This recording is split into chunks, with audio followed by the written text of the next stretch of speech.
Good morning dear students, welcome to she was English grammar. ఈరోజు మనం ఇంకో టెన్స్ గురించి నేర్చుకుందాం. నిన్న మనం ప్రజెంట్ కంటిన్యూస్ టెన్స్ దాన్ని ఎలా వాడతారు, ఈ ఫ్యూచర్లో కూడా ఎట్లా వాడచ్చు అనేది మనం నేర్చుకున్నాం. ఈరోజు మన టెన్స్ ఏంటి అంటే పాస్ట్ కంటిన్యూస్ అని.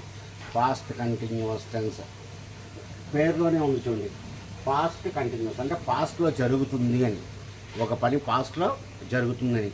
అంటే an action was on progress or in progress at certain time in the past. It was in progress, జరుగుతూ ఉంది అని చెప్పడానికి మనం ఈ టెన్స్ అనేది మనం వాడతాం. యాజ్ యూజువల్గా మనకి కంటిన్యూస్ అనగానే మనకి ఐఎన్జీ రావాల్సిందే. కంటిన్యూస్ అనగానే ఐఎన్జీ రావాలి. ఇక్కడ పాస్ట్ టెన్స్ అన్నాడు కాబట్టి మనం చూడండి వెర్బులు ఏం వాడుతున్నాం. వజ్ ఒకటి వర్ర ఒకటి వాడ, వజ్ ఒకటి వర్ర ఒకటి వాడ. I was, we were, you were, ఈ షీ, ఇట్ వాజ్, దేకి వచ్చేసి వర్. అంటే పాస్ట్లో ఒక పని జరుగుతూ ఉంది అని చెప్పడానికి మనం ఏం చెప్తాం, ఈ టెన్స్ వాడుతూ ఉంటాం. మీరు చాలా పనులు చేస్తూ ఉంటాం. నిన్నటి గురించి చెప్పాలంటే ఇప్పుడు చూడండి. I was working in the garden. I was working in the garden at 6 PM yesterday.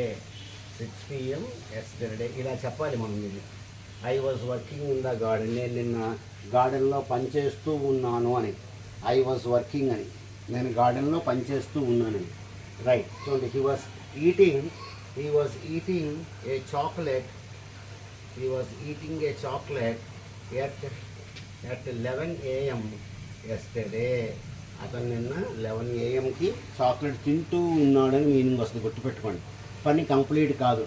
ఎప్పుడైతే మీకు ఐఎన్జీ వచ్చిందో యాక్షన్ వాజ్ నాట్ కంప్లీటెడ్ అని చెప్పి మీరు అర్థం చేసుకోవాలి. అది పాస్ట్ కంటిన్యూస్ అంటే. కాబట్టి వాజ్ డు వర్లో మనం వాడతాం.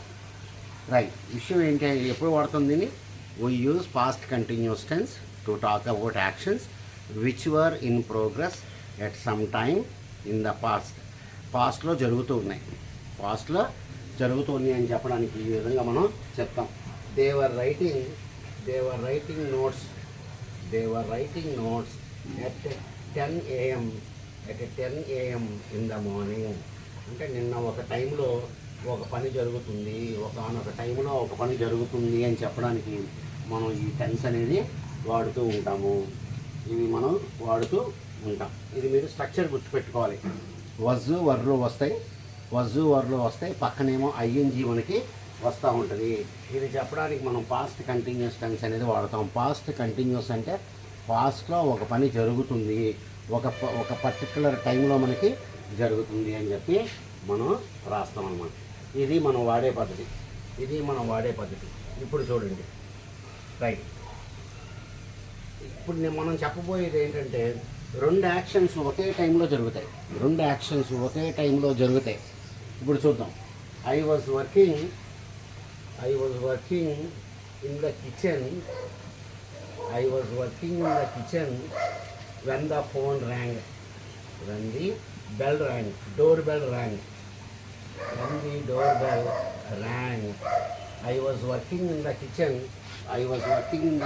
when the doorbell rang. అంటే చూడండి, నేను కిచెన్లో పనిచేస్తూ ఉన్నప్పుడు డోర్ బెల్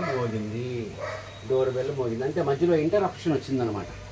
మధ్యలో ఆపాలి. మీరు వెళ్ళి ఆ డోర్ దగ్గరికి వెళ్ళి ఎవరు కొట్టారో చూసి మళ్ళీ వచ్చి బిగింగ్ చేస్తారు వర్క్ అంతా కూడా. So I was working in the kitchen when the door bell rang. కానీ మధ్యలో ఆగింది పని. డోర్ బెల్ పట్టంగానే మీకు ఆ పని ఆగిపోయింది. Right. He was eating his lunch when his friend came in. అయితే హిస్ ఫ్రెండ్ అరైవ్డ్. చూడండి, ఇది వీళ్ళ ఫ్రెండ్ వచ్చాడు. ఆ టైంకి అతను లంచ్ చేస్తూ ఉన్నాడు. He was eating his lunch, he was having his lunch అని చెప్పి మనం చెప్తాం. కాబట్టి ఇది రాగానే కొద్దిగా బ్రేక్ వస్తుంది అనమాట. ఈటింగ్ హిస్ లంచ్ అంటే లేకపోతే మాట్లాడుతూ ఉంటాడు, మళ్ళీ తర్వాత కంటిన్యూ చేస్తూ ఉంటాడు.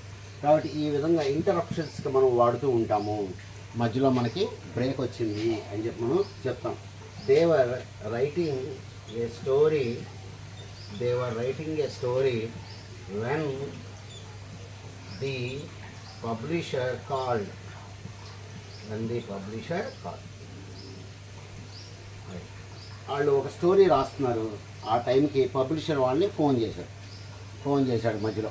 అంటే మధ్యలో వాళ్ళు ఆపి ఫోన్ మాట్లాడి మళ్ళీ కంటిన్యూ చేస్తారు అనేటువంటి దానిలో కూడా మనం దీన్ని వాడతాము.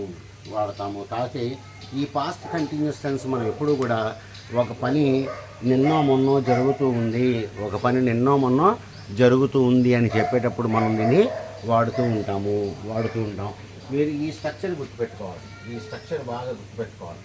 వస్తు వర్లు వస్తాయి, ఐఎన్జీ వస్తాయి అనేది మీరు బాగా గుర్తుపెట్టుకుంటూ ఉండాలి. Right, okay, right. జనరల్గా ఇది మనం ఒక ఈ స్టోరీ రైటింగ్లో చెప్తూ ఎక్కువ వాడుతూ ఉంటారు. స్టోరీస్ చెప్పేటప్పుడు బ్యాక్గ్రౌండ్ గురించి చెప్పేటప్పుడు చూడండి, the sun was shining, the sun was shining, the river was flowing, ఇలాగా మనం write. The leaves were rustling, ఇట్లాంటివన్నీ కూడా మనం మామూలుగా స్టోరీ వాటిలో రాసేటప్పుడు చూస్తూ ఉంటారు. The sun was shining, the river was flowing, the leaves were rustling. ఇలాగా బ్యాక్గ్రౌండ్లో ఏం జరుగుతుంది అని చెప్పడానికి మనం పాస్ట్ కంటిన్యూస్ టెన్స్ మనం వాడుతూ ఉంటాము.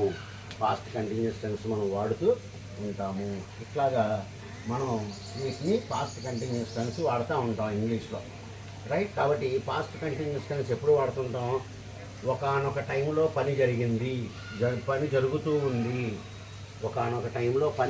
జరుగుతూ ఉంది అని చెప్పడానికి వాడతాం. ఇప్పుడు ఈ సెంటెన్స్ చూడండి, while I was reading my friend was watching TV. రెండు పనులు ఒకే టైంలో జరుగుతున్నాయి ఇక్కడ. వాచింగ్ టీవీ చూడండి, వైల్ ఐ వాజ్ రీడింగ్, నేను చదువుతూ ఉన్నప్పుడు మా ఫ్రెండ్ టీవీ చూస్తున్నాడు.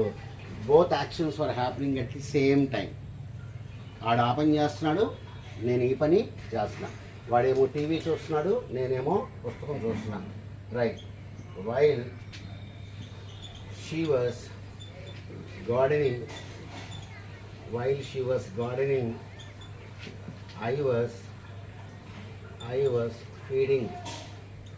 I was feeding the cows.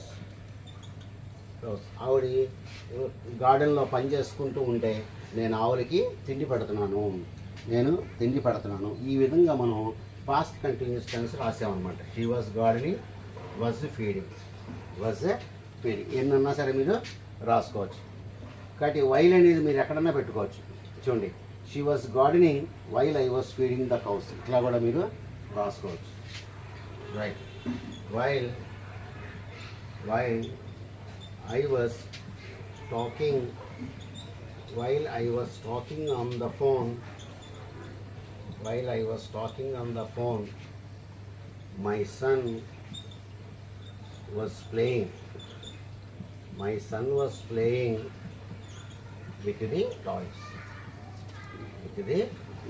ఈ విధంగా మనం ఎన్ని కావాలంటే అన్ని సెంటెన్సెస్ మనం రాసుకుంటాం. ఇక్కడ ఏం జరుగుతుంది? రెండు ఒకేసారి జరుగుతున్నాయి, రెండు పనులు కూడా ఒకేసారి మనకి జరుగుతున్నాయి అని చెప్పి అర్థం చేసుకుంటాం. ఓకే డియర్ స్టూడెంట్స్, దీన్ని మనం పాస్ట్ కంటిన్యూస్ టెన్స్ అని చెప్పంటాం. ఇప్పటికి మనం 5 టెన్సులు చెప్పాం. నెక్స్ట్ ఈ దగ్గర ఈ వారం అంతా కూడా టెన్సెస్ చెప్పుకుంటూ ఉంటాం. మీరు ఇని అర్థం చేసుకోండి, right dear students. Good day to you all.